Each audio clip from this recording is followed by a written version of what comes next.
Carrie. This is Sarah Sewell from the Joyful Entrepreneur and its coaching program, Flourish. I am recording this. You can hear my voice and you can see my screen. This is called a screencast, and what it is I'm looking at your shop and I'm recording what I'm looking at as well as my audio so you can hear me. Together, we're going to kind of go through your shop. I'm going to take a look at different areas of your shop and make some suggestions on areas that you can perhaps change or manipulate to grow your sales and ultimately increase your business. So I'm kind of excited to do this. I do want to say thank you for letting me do this publicly. I will be taking this review and submitting it into the Handmade Seller magazine. So this review will be public and will be seen by a lot of people. So thank you in advance for being open to that. I really appreciate you sharing this with everyone else so they can get some benefit out of it too. Okay, so normally my shop critiques, I'll tell you a little bit about myself. I was a top seller on Etsy, a top 20 seller in my category, which was weddings, on Etsy for about 5 years. I left December of 2014 to start my own coaching and consulting business, basically teaching handmade sellers how they could grow their businesses online. Since then, of course, I've started the Joyful Entrepreneur and its coaching group Flourish, where we have over 1,700 members, and over 80% of those members have seen an increase to their Etsy business. We even have a couple that started last year and are already in our 100,000 six-figure a year Flourish Club or Flourish Group. So it's all very exciting. You know, it isn't magic. There's nothing magic that you have to do. There's no crazy skills you have to have. Honestly, you just need to be passionate about your business, passionate about your customers, passionate about growing. Being open to knowing that, hey, I might be really, really good at my craft. I might be amazing at designing and creating jewelry, but I might not be the best at marketing myself or selling myself. And so if you're open to that, then you're open to learning and to learning what does work in marketing your handmade business online. And when you can do that is when you get all this great knowledge, and then you can use that knowledge to form a strategy, and then you can execute. And it's really that simple. So I'm going to hit on the areas. See, on an Etsy shop, all Etsy shops look the same, meaning their format is the same. But there are ways that you can manipulate those areas or add in your own kind of design to those areas that will help you attract more customers into your shop, keep the customers on your page, encourage those customers to add your items to their cart and to ultimately check out. So we're going to go through all these things. Usually my critiques take anywhere from 30 minutes to 45 minutes. Sometimes we go over, but not a lot. And sometimes we go a little short. It just depends on how many items you have in your shop and what areas you really need to improve on. So let's go ahead and get started. First, Carrie, if you're in the Joyful, and you are in the Joyful Entrepreneur, I don't think you're in Flourish. In the Joyful Entrepreneur, I did post in the files a PDF slideshow of what I call the 5 pillars of e-commerce. These are 5 areas that if handmade sellers focus on and learn about and use, they will become extremely successful sellers. So the first pillar in my 5 pillars of e-commerce is branding. And branding is so important, Carrie. It is so important. It is the foundation that your business is built on. So if I asked you, if I said, Carrie, what is your brand? How would you describe your brand to me? What does your brand represent? What does your brand offer? Would you be able to tell me? I'm betting no. At least by what I see from your shop, I'm not seeing a brand really. So you may say, well, I'm not really sure what a brand is, or I don't know what branding means. So the branding of your shop can be seen in your graphics. It can be seen in your logo. It can be seen in your font. It can be seen in your picture. In an Etsy shop, it can be seen a lot in your About page. So your brand is not just a logo, or not just your fonts, or not just the graphics. It's all of those things. It's you. It's your message. It's the copy you use. It's the photos that you show. It's everything. Your brand is what your business represents. It's the first impression that your customer gets of you and your business. So what kind of impression do you want to make? What need do you have to fill? What want do you have to fill? So let me ask you, if I said to you, Carrie, here's $100,000 and I want you to open up your own shop. I want you to pick out a location and I want you to set up shop, right? What would you do first?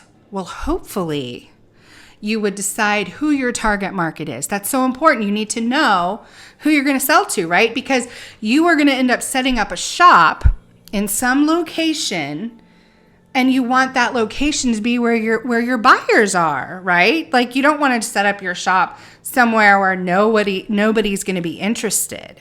And you may say to me, well, Sarah, that's very hard. I sell jewelry. Everybody sells jewelry. Well, that's not true, but most people do. And most of those people are women. But it's more than that. Look at the style of jewelry you sell. What type of woman or what type of women would wear this type of jewelry? So there are target market worksheets you can do. There are brainstorming sessions you can do. But that's something you would have to do if you were setting up a physical store. You would need to know where I need to set up my shop. It needs to be where my buyers are.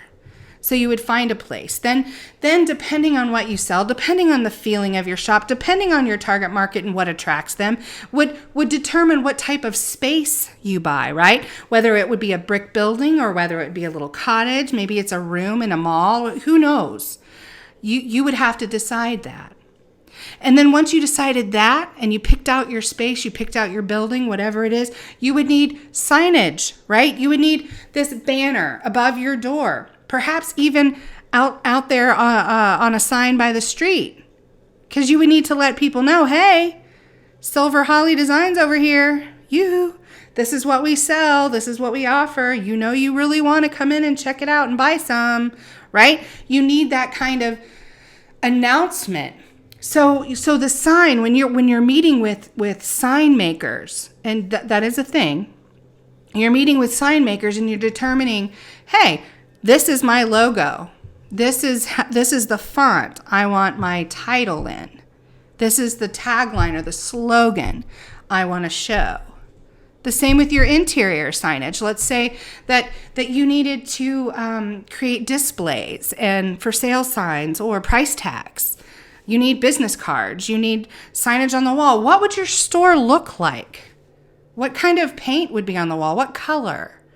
What pictures? What decor? How would your salespeople be dressed? What would they say when your customers come in? All of those things have to do with branding. It is what makes your business your business. When someone describes your shop, when someone describes what you offer, when someone describes who you are as a business, they're going to be using words that describe your brand. Okay, so I know it's a little bit of a hard concept for people to get, but the thing is that you get it a lot quicker when you have a brick and mortar store. Like you're kind of forced, right? Those are things you kind of have to do. But when you're in an online shop, and this is very common for online sellers, not even just creative sellers, any online sellers. I mean, go to eBay, go to Shopify, go to some of these sites, BigCommerce, and check out some sites. They're pretty rough. So it's important that you treat your online shop just as if you would a brick and mortar shop. All right, so I want you to think of these things. Think, what colors represent my brand? What fonts? Do I have a logo? I don't see that you have a logo. I see you have a name right here in a pretty basic font. You need a logo, okay? You're a business person. There are some investments that you must invest in for your business. This is a business. Now, I don't know you. You're not in Flourish. I have not had a coaching session with you, so I don't know your individual story. Okay, so I'm just assuming that this isn't a hobby for you. I'm assuming that you want to do this, that you want to make money at this. I'm assuming that this is your passion, that you love to do this. I see a cute little baby here. I'm assuming you want to stay home with your children and create and make money and support your family. You need to have a brand. So you may need to invest $100, $150, whatever it is, into hiring a graphic designer and having them create a beautiful logo for you and for your business. That small investment will be worth so much because this is something that you use everywhere. You can use it on your Etsy, you can use it on your Facebook, you use it on your business cards. If you were to do a craft show, all your signage would be done on all of your social media pages. You want to create brand recognition, all right? Brand consistency. Okay, so just like when you see the Nike swoosh, you don't have to even know that it's Nike. You see the swoosh, right? You know that it's Nike. And I know you could say, well, that's Nike. And yes, it's one of the most recognizable brands in the world, but who's to say that you can't be Nike, right? Think big. Start strong. Start on a foundation. Have that logo done. If it takes you a while to save up, even if it's $5 a week until you can get it done, get it done. If you have the money, great. Make it happen. Now, a lot of people, they're big DIYers, right? I mean, I'm talking about creatives here. And so with creatives, you know, they like to do things themselves usually. They're a little bit of a control freak, I think, and they like to do things themselves. I understand. I was one of them. So in the meantime, until you can get a graphic designer to professionally design things for you, you can use tools like PicMonkey or Canva. I recommend Canva, www.canva.com. That's canva.com. You can create your own banner. You can create your own logo. You know, if you're graphically design inclined, I don't know if that's a phrase, but I'm using it, then absolutely do one yourself and make it beautiful.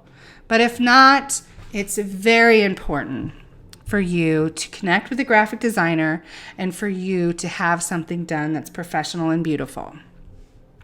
This banner is not good. It's not good at all. First of all, I do not ever recommend product pics in your banner. You have plenty of real estate here for your product pictures. Plenty right here. This whole shop is your product pictures. This is not the appropriate place to advertise your products. This is where you advertise your brand, your business's name, the tagline or slogan. You want it light and bright. You want to create a comfortable environment, yet exciting at the same time. You want it easy on the eyes. Okay? So this should be redone completely. I really would like to see your logo done. And if you don't have a logo, in the meantime, create a light banner, like perhaps something white or cream, and have silver holly designs and a really nice exciting and attractive font to your target market, and then your tagline underneath in a narrow block font. That's fine until you can get something done professionally. You can do that in Canva for free, and take this out because this is a huge problem in your shop. I will be favoriting your shop, and I will probably favorite some items as we go through your shop. So, of course, by the time you see this, you will have already gotten the notifications, but just to give you a heads up. Okay, so let's continue on with branding. This right here is your brand. So as cute as this picture is of you and your little baby, I don't want to see that here. I want to see a close-up of your face. I want to see your eyes and your smile. This is your way of welcoming me into your shop. Welcome to Silver Holly Designs. I'm Carrie. That's what I want to see. So replace that with a really nice close-up picture of your face. I'm hoping that Etsy will eventually switch these two graphics out. Really, this shop info should have a little circle with your logo. This big square should honestly be a picture of you. Because the more you can sell that your items are handmade, the more that you can show that they're quality, the more value you put into your items. Okay. So here again would be your logo once it's done. Again, you don't want product pics here. There's plenty here. It's confusing. It's distracting for the e-commerce buyer that's on your page. So here again, until you have a graphic, just have it say Silver Holly Designs. Get rid of the rocks and put it on a nice light or cream colored background.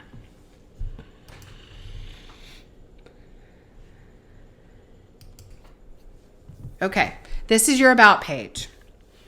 This is a very, very important page. Now, there's a lot of sellers that will say customers don't go to your About page. Well, some of them don't, but a lot of them do.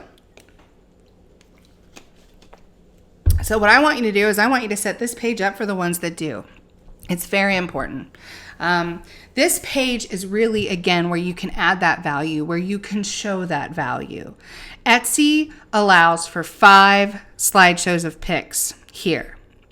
These are so important. They're worth money to you. These are where you can show your buyer that you're not a reseller, that you're not manufacturing items, that you're not buying things from Alibaba, that you are actually doing this stuff with your own hands. That's why people shop on Etsy. They want to get to know you. They want to get to know your story. They want to see these amazing items that you make. So show them. The first slideshow you can actually put in, the first slot in the slideshow, you can actually put in a video. One of my flourishers, her name is Tracy Paval. I think I said that right. With LEJ Designs, I believe it is. She made a fantastic video. She put music in with it. She's also sells jewelry. She does like the hammered silver and gold jewelry. It's fantastic. And I can send you that video after I do this critique if you'd like to see an example. But, even if you just are sitting there in front of the camera and say, hey, everyone, I'm Carrie. Welcome to my shop. I'm so glad you took some time to stop by. Let me tell you a little bit about myself and my shop, what I do, why I do what I do, why I love what I do. And you can even do that. There is a 2-minute limit, so you don't have a ton of time, but you could do that, and that will mean something to your customers. You can, of course, have a video of you actually making your items, going through the process. You can put music even in with the video. Very wonderful feature to use, and Etsy is offering it to you. I would take it. Then you have 4 more pictures to put in there. You want to show pictures of your workspace, pictures of your tools, of your materials, pictures of you actually making your items. If you have a family with like your child, you can take it. This is where you can put a picture of you and your family. This picture is, I don't even know what it is. I'm assuming it's a Ziploc bag of some sort, but this is, what is that? It's not a good picture. Make sure that you're checking the sizes that Etsy requires for you to put in there so it's not overblowing up photos. Here's a good one. This is good. You're showing your workspace, your tools, and it looks like, you're also doing it while your child is coloring, which a lot of people will relate to. But these other ones are just not so great. This is fuzzy, too close up. This doesn't really show anything. And of course that one. So redo that section. Here, I want you to break this text up. You want to have 2 to 4 paragraphs. Make sure that you have, this is just like a big block of text. Nobody's going to read that. You need to create breaks. There is such a thing called eye fatigue when you're talking about e-commerce, when you're talking about people buying or browsing through a page. You don't want to create any confusion. You don't want to create any kind of distraction, and you don't want to create busyness or hard to read areas. And this would be one of them. So you want to split this up into smaller paragraphs with spaces in between them. Here under your related links, it's awesome to see that you have Facebook and Instagram listed. If you have a website or a blog, you can put that here, as well as Pinterest, and I think even Twitter. So make sure that you have every area listed that you are represented online.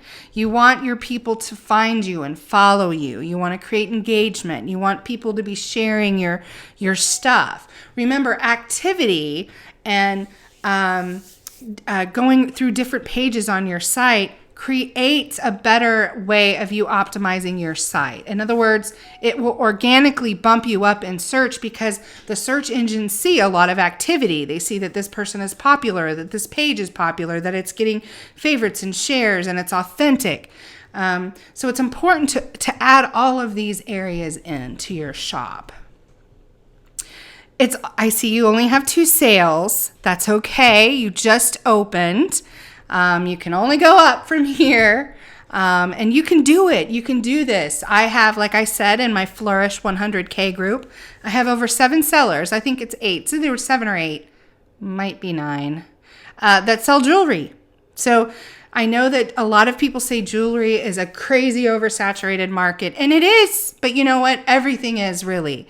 Nowadays, everything is saturated because everybody's selling stuff online. That doesn't mean you can't be successful. It means that you have to be better than everybody else selling the same thing. So, and you do that. You can do that by focusing on these areas that I'm teaching you today.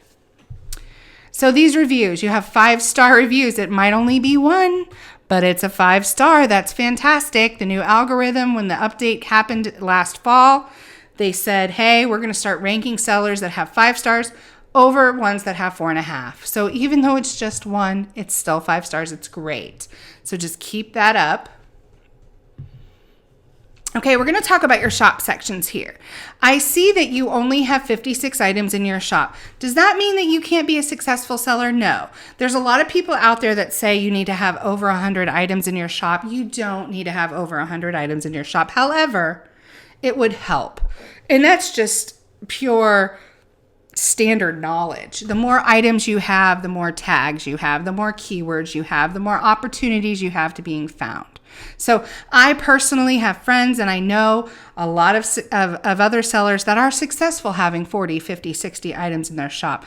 But I know a lot more that are successful that have over 100, even sometimes over 200. So I don't think that there's a magical number that you need to hit or obtain to be successful on Etsy, but I do think the more the better. So if you can add more, please do. I always tell my people that are starting out, with my clients that are starting out on Etsy, to have 2 full pages, which would be 48, and you have more than that. So I think that you're off to a good start.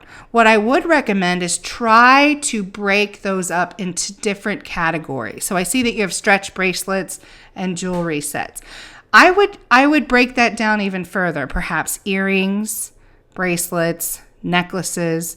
Let's say you come up with a bridal collection or a wedding collection, which I would highly recommend.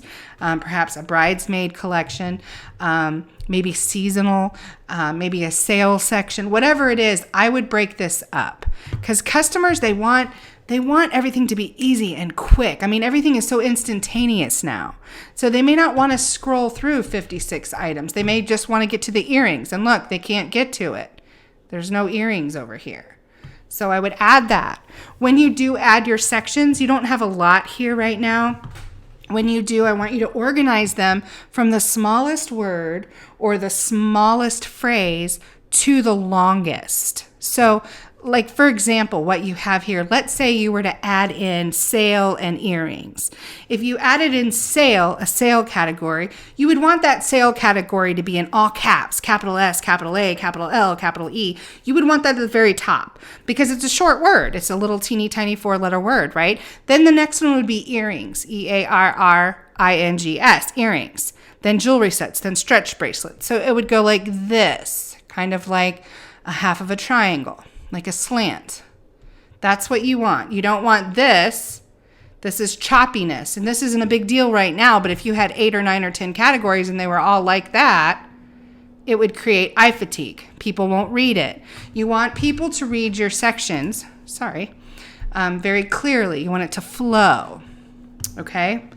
Talking about that sale category, that's something that we can talk about further. I think right now with the items that you have, you're fine. You don't really need to create a sale category.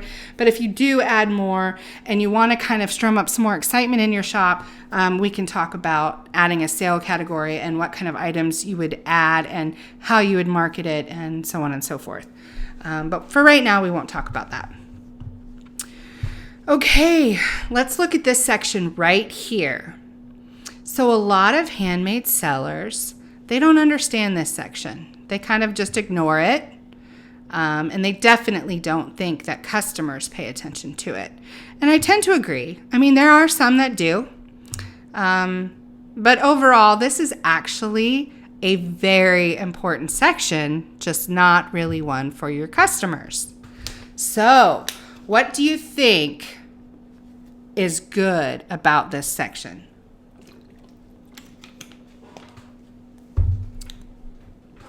Let me tell you, we talk a lot about SEO in Flourish. We talk a lot about SEO. We talk a lot about Etsy SEO. We also touch on Google SEO.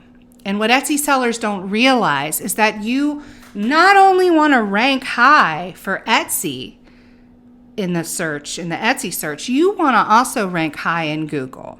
Now, a lot of people, when you talk about Google SEO and you talk about optimizing websites and meta tags and meta descriptions and naming your photos and all that, it can get kind of techie. It can get kind of uncomfortable. It can get frustrating and confusing. And I understand. Website SEO is a whole different beast. But we're talking about optimizing your Etsy shop for Google. So how can you do that? Well, believe it or not, these 3 lines right here help you tremendously on Google. So your shop name, Silver Holly Designs, and that's very important because if someone Googles you, you need to come up. Your Etsy shop needs to come up, especially if you don't have a website. Then your tagline will be the next priority that Google looks at. Now, let me kind of step back here a little bit. When we talk about optimizing your site, I forgot that you're not a Flourish member, so let me try to explain. SEO means search engine optimization. It's how you optimize your website or your web page or your listings to be found in search.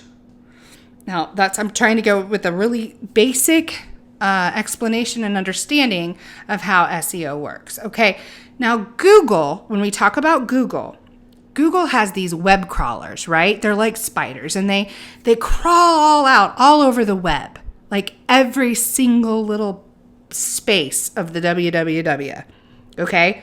And what their job is, those little web crawlers, is to collect text. And they take this text, they bump up against text, and they grab onto it, and they take that word, whatever that word is, and they sort it and organize it into piles, right? And then depending on how high the piles are, like how many words are in each pile, kind of tells them what that web page is about. So like, for example, on your Etsy shop, if you had the word earrings or gemstone or jewelry more than any other words, then Google's probably going to guess that you are a page about jewelry or earrings or gemstones. Now, again, this is a very, very basic elementary explanation, but that's basically how it works. That's the gist of it. So that being said, even though Google goes through every single web page, they give priority, when it comes to Etsy shops, they give priority to this section right here.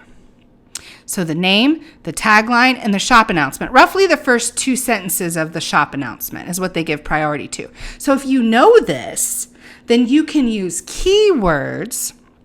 Okay, keywords are those strong descriptive words that describe your product in these areas to boost your ranking. So Silver Holly Designs, you can't change that. You don't want to change that. That's your business's name. Then add a little handmade love to your wardrobe. That's nice. And you can put that up here as a tagline if you like in your branding. That would be a PDF image. The crawlers won't go through that. Instead, take this out and add in keywords all in this area here.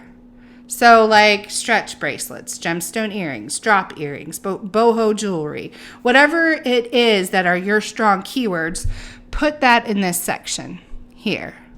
The same here. Instead of offering a coupon code, instead of offering something that they're probably not going to read, and believe me, when I first started coaching, I said, hey guys, put a coupon code in there. So, make use of that space. But since I've been coaching, I've also learned a lot about Google SEO. And since I've learned, my opinion is changing on the subject. So the more I learn, the more I teach you guys. So right here, instead I want you to say, hi, welcome to Silver Holly Designs, where you can find keyword, keyword, keyword, keyword, keyword, keyword, keyword. Okay? So where you can find stretch bracelets, jewelry sets, gypsy earrings, boho chic jewelry, beaded bracelets, beaded necklaces, whatever your keywords are. That's what I want you to put in that section. Now, the shop announcement, you can put as much information as you want in here. Etsy gives you a lot of information. And when the customers click on it, a box will open up and it could be this long. But you just want to put roughly the first 2 sentences, those strong keywords. So really good keyword-rich text in that box. That will help boost your ranking on Google. Now, please also know that anytime you're working on your copy is text that's on your webpage, in your listings, in your about page, on your policy page, all your text, that is called copy, website copy or listing copy. Okay, so the more keywords that you can put into your copy, the better it is going to be for you. But you don't want to sound spammy. You don't want to just put a bunch of keywords with commas in them. You want to work them into your copy, work them into your story, and kind of like sprinkle them throughout. So that way it doesn't seem spammy, but at the same time, there's a lot of keyword-rich text. Okay. All right, moving on. We're going to talk about pricing, and then we're going to talk about photography, and then we'll talk about Etsy SEO, and then we'll talk about Etsy copy. This is going to be kind of a long review because I am doing this full review for the magazine. So I'm going to try to break it down into a lot of information. All right, your pricing. So something that I teach in Flourish is psychology pricing. It is using the 99-cent price point.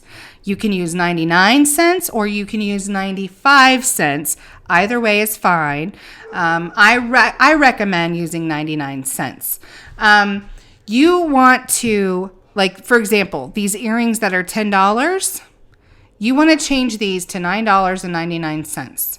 So you might say, and there's a lot of people out there that say, oh, it's just a penny. It's ridiculous. The fact that would stop anybody from buying is just preposterous. And I mean, I've heard the arguments. I have, and I understand. I didn't get it myself. I used to sell cars and RVs back in the day. And let me tell you, I didn't understand why they would sell something at $19,999. Like, just bump it up $1 and call it 20 grand. Believe me, I get it. But the reason they do it is because it works. There has been hundreds and hundreds and hundreds and hundreds of studies on pricing. And the 99-cent price point is said to be the most attractive price point to buyers. Now, if they had to talk about it, if they had to actually talk it out, it doesn't make sense, and it wouldn't make sense, and they would say it doesn't make a difference. But this is a subliminal thing. This is a subconscious thing. This is that little voice in their head when they're shopping in seconds and making decisions every second that just kind of guides them to go ahead and buy. So, for example, if this were $9.99, in someone's mind, they would be hearing it's under $10. It's that under word.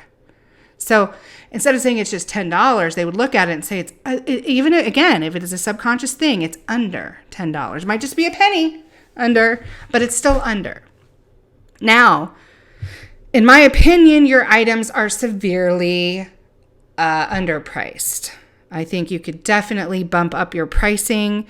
Now, I understand you only have a couple of sales. You only have one review. Your photos are extremely rough. You're not branded. So I understand right now it's just kind of whatever. But I'm telling you, as you start to improve these things, you need to bump up your prices. These earrings should sell at least for $14.99. So at $14.99, again, they're under $15. Okay?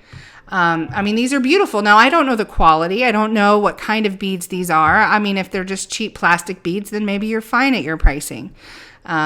However, if they are not, if they are quality and your work is quality, you need to get paid for what you're worth. This is another thing about pricing. It's very important for you to get paid what you're worth. You're doing yourself, not only yourself a disservice, you're doing your other fellow craftsmen and craftswomen a disservice. Your other fellow jewelry designers a disservice by underpricing. Because what you're doing here is you're competing with Walmart and Target.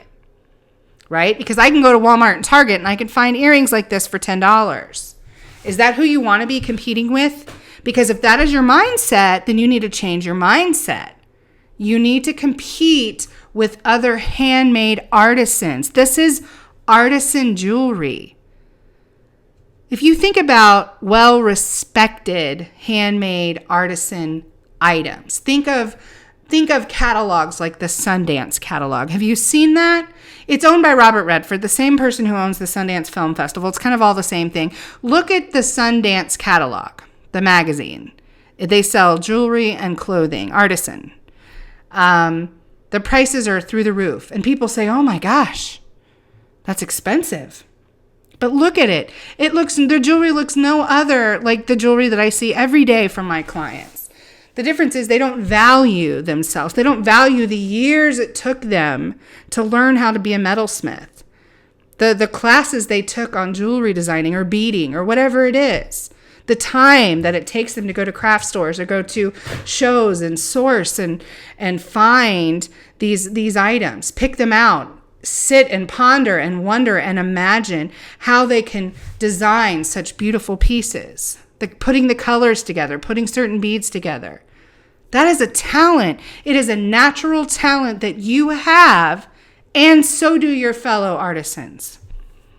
You need to get paid for what you're worth. You must. Now, I understand when you're starting out, it's scary. And a lot of artisans and creatives, they're introverts. And they think, oh, I've been doing this forever. I know some crocheters that will sit and crochet something for 10 hours and charge $29, $39 for something. It's craziness. Oh, but I could do this in my sleep. I did this with my grandmother since I was 5. This is no big deal. Who's going to pay for this? You have to get paid for what you're worth. It's worth it. It's a keepsake. It is quality. It's not mass produced. It's not something bought cheaply en masse from China. It is something that you made with your hands, that you created. All right? I know I sound a little passionate about that, but it's true. I do. So back to the 99-cent price point. Let's just using these prices as an example. This should be $9.99. This should be $14.99. This should be $19.99. This should be $49.99. This needs to be bumped up to $39.99 or drop it down to $34.99. Remember how you were taught in school? You were taught to round, right? We were all taught to round. So you either round up or you round down. It's the same way with e-commerce and with buyers. You want to think of different price points, okay? Now, from $9.99 and below, you're okay. You can go in dollar increments. $9.99, $8.99, $7.99, $6.99, all the way down to $0. From $9.99 to $19.99, you actually have to use these price points. And it's kind of strange, but it's $12.99, then $14.99, $16.99, and then $19.99. So you don't want to use 10, 11, 13, 15, or 17, or 18. Okay, so it's $9.99, $12.99, $14.99, $16.99, $19.99. Those are the most clicked prices when they've done studies. This is something that I have really put a lot of research into. Pricing is a big thing for me. I've been in sales my entire life. It's something that I know. So these are price points that are attractive to buyers. More people will buy it at $14.99 on the same item that is priced at $13.99 or $13. More people will pay $14.99 for it than they will $13 or $13.99. It sounds crazy, I know, but it's just how it works. Okay?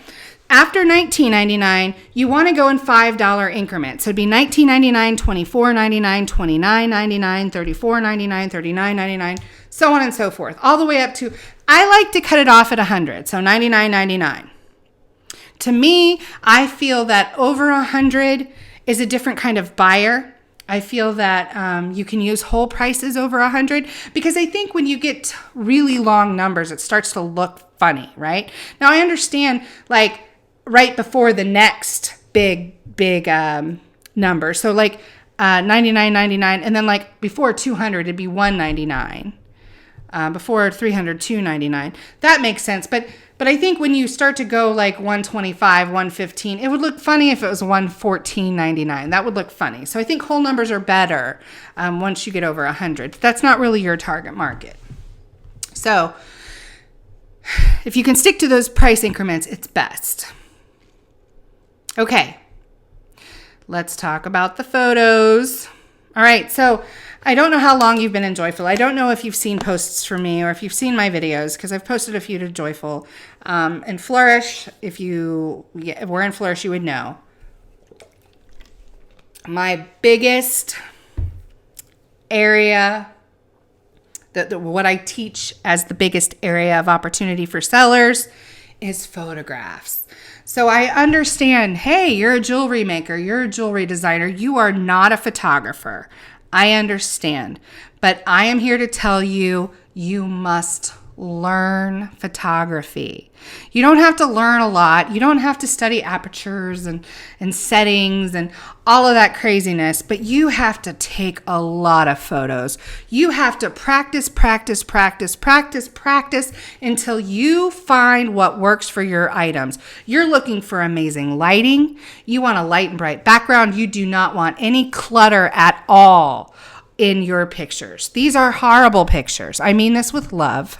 So please don't get offended. I tend to be blunt sometimes, but I promise it's coming from a very kind and loving place. These are awful.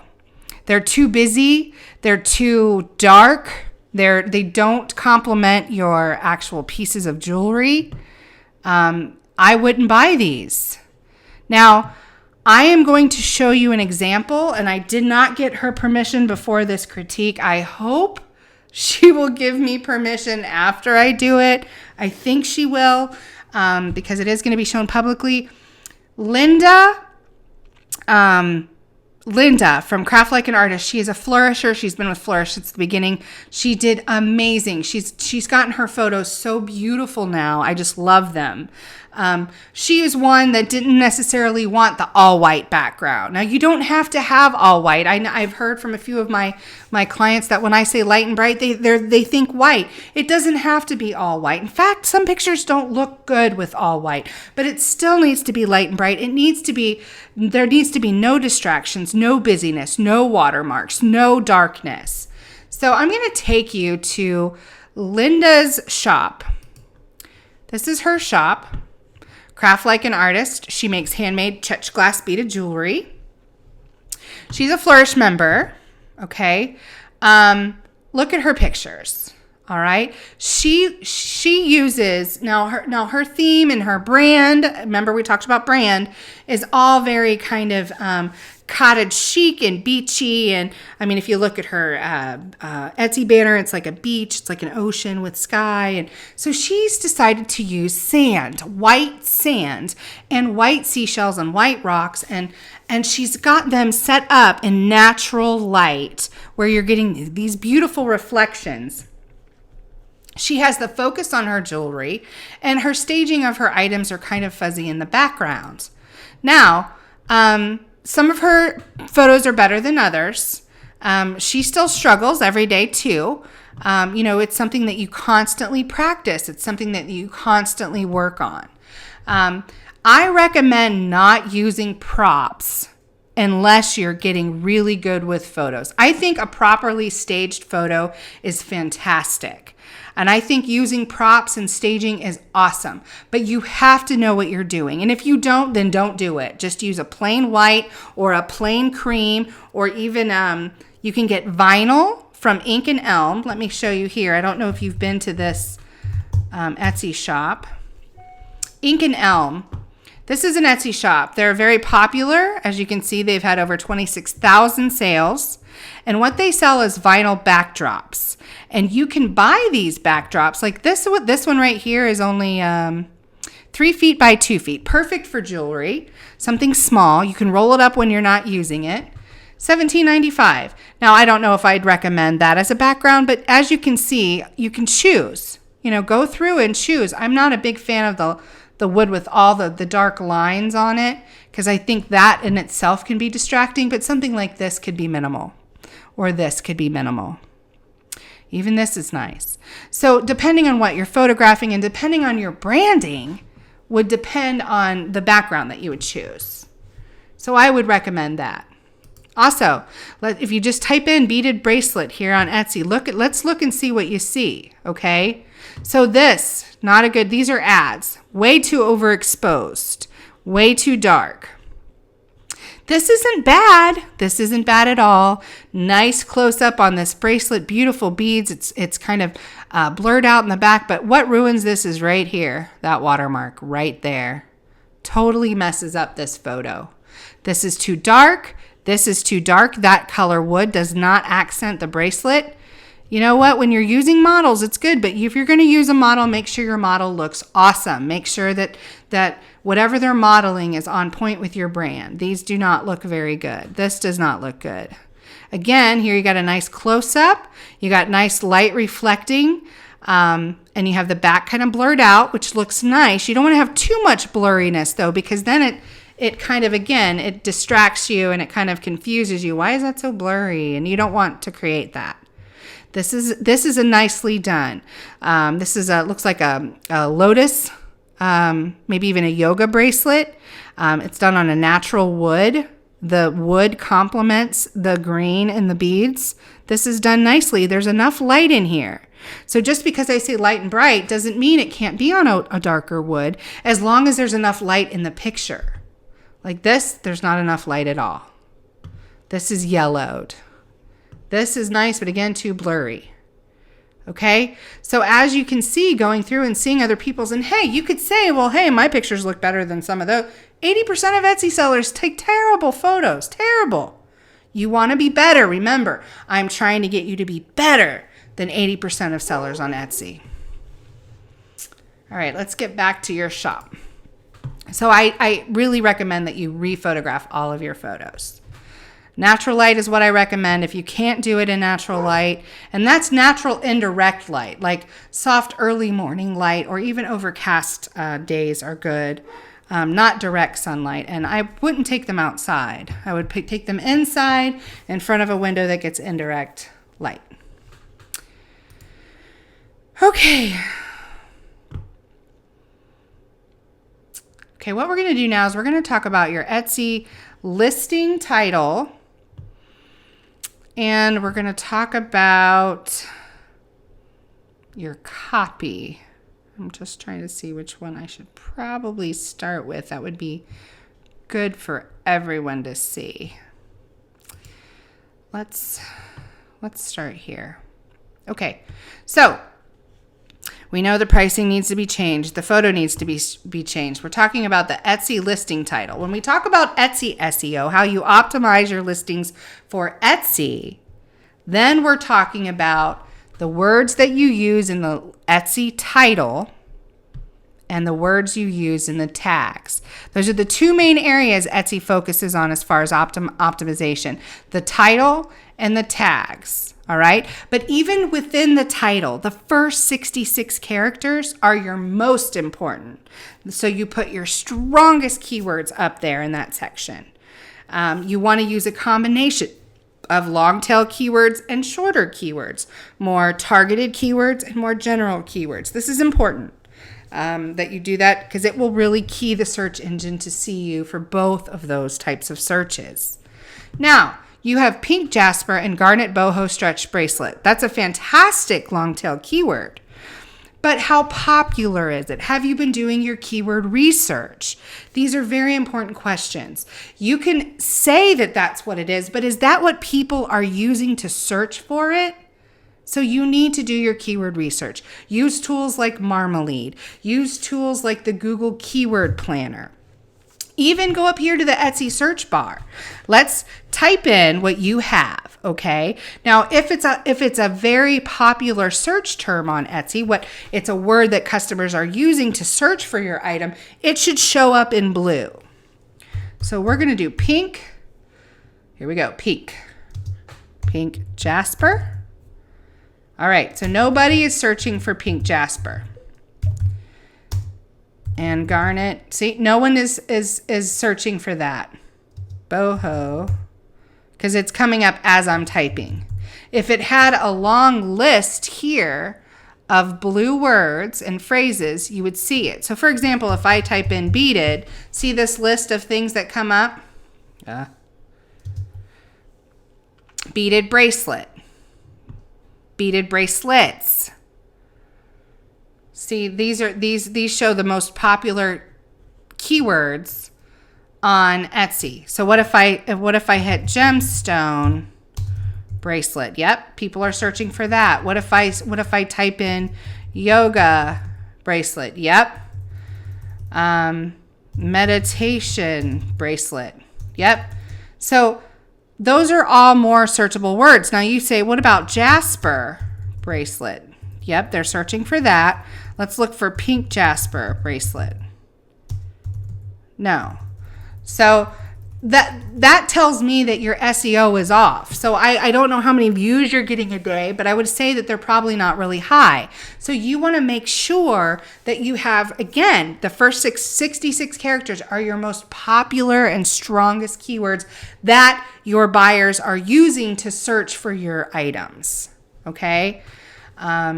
You have 144 characters. It looks like you are doing great with keeping that full. That's awesome. And it looks like you're using dashes and spaces, which I highly recommend. I don't like commas. They look like a run-on sentence. And although SEO doesn't really pay attention to punctuation as far as aesthetics for your shop goes and the e-commerce buyer's experience in your shop, I think absolutely you should use space dash space. Or even dash and space is fine. I like space dash space. It does reduce your character limit a little bit, but it looks nicer. And you really want everything. You want the SEO strong, but you also want it to aesthetically look amazing. Let's talk about your copy. I really like to see 2 to 3 paragraphs of copy. Okay, the first paragraph should be your yummy copy. These are the words that sell. These are the words that capture your buyer, that capture that guest on your page and say, oh my gosh, you have to have this bracelet. This bracelet is like the most amazing bracelet ever. And if you don't buy this bracelet, you are missing out. Obviously, you would not use those words, but I'm saying you want to find and craft a paragraph that really sells your customer. That first paragraph is your digital salesperson. That first paragraph means everything as far as copy goes. It's important that you have that. Your second paragraph really needs to be your specs. What size is it? What materials is it? Is there any care instructions? All that kind of stuff. The third paragraph, and this is one I see a lot of creatives not doing, and I don't know why. Thank your guest. Thank them. Thank them, thank them. Say thank you. Thank you for stopping by my shop. Thanks for checking out my items. You rock. If you want to see my other bracelets, click here. Or if you would like to see our other jasper beaded jewelry, click here. Whatever it is, you can interlink at the end of your third paragraph into another section of your shop that will also help you with SEO. Okay? Your tags, make sure whatever you end up listing in your title, that you take those words and you add them to your tags. Okay, you want to use the same. So if you have like yoga stack bracelet, you want to put yoga stack bracelet. If yoga stack bracelet won't fit, then put yoga bracelet. Okay? So it's really important that you do that you take the same keywords you're using in your title and add them to your tags. Of course, you'll have extras and you can put in other things as well, but make sure you are being consistent with that. And again, with your copy, anytime you can sprinkle in those keywords throughout your copy, do that. That will help you. So that is really it. We're almost at an hour. This is a very long critique. I apologize, but I hope it helps. I hope it helps you guys out. I hope it helps you out, Carrie, the most. And if you have any questions, you can contact me on Facebook. I'll be more than happy to work with you and to talk to you about it. Again, I appreciate that you're letting me use this as an example to teach everyone else. Remember, anyone who's listening to this or viewing it, your branding, your product photography, your SEO, your pricing, and your copy are the 5 most important things you can do to really increase your sales and grow your business online. If you'd like to learn more about this, if you'd like more one-on-one help, if you'd like to join a awesome, amazing community of other handmade sellers that are passionate about growing their businesses online, that are passionate about working hard and taking their businesses to the next level, please visit my website, www.thejoyfulentrepreneur.co. That's .co, not .com. Thejoyfulentrepreneur.co. If you're interested in the group coaching program, please click on the Flourish tab. You will learn all about Flourish. It is $14.99 a month, which is nothing. It is peanuts. It is less than a cost of a pizza per month, and it will help you grow your business. There's a lot of work you'd have to do. There are a lot of information in the files. It could take you a couple months. It could take you a year, depending on you and how much work you want to put into it. But we are here to help you. We are here to help you grow. We're not here to charge you crazy, outrageous prices. We're here to really make a difference. So if you're interested, please visit my website, www.thejoyfulentrepreneur.co. Thank you guys so much. I hope this helps, and happy selling. Bye.